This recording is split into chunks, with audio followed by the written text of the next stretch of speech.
chào anh em nhé. Hôm nay mình đi bơi bước. Bây giờ đã đặt bơi ha.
Thành quả của ngày hôm nay đây, mình sẽ vặt lòng xong đút nướng giá với lại cái nhà.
Bây giờ giá đã xong hết cả nhà.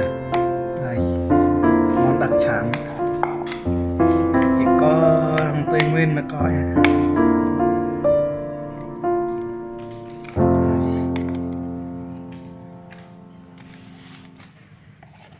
Một đẻ luôn, 4 con.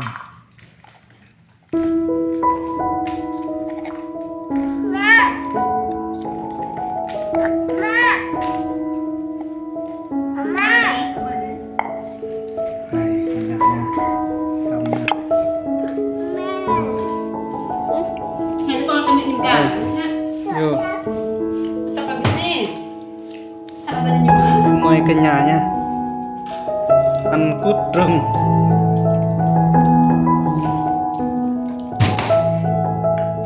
Wow, đã quá mát.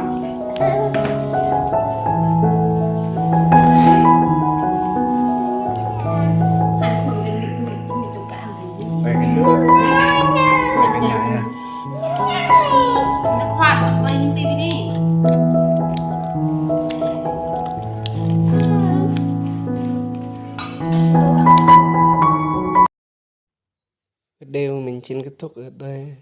Mọi người thấy hay chọn like và ủng hộ đăng ký kênh nha.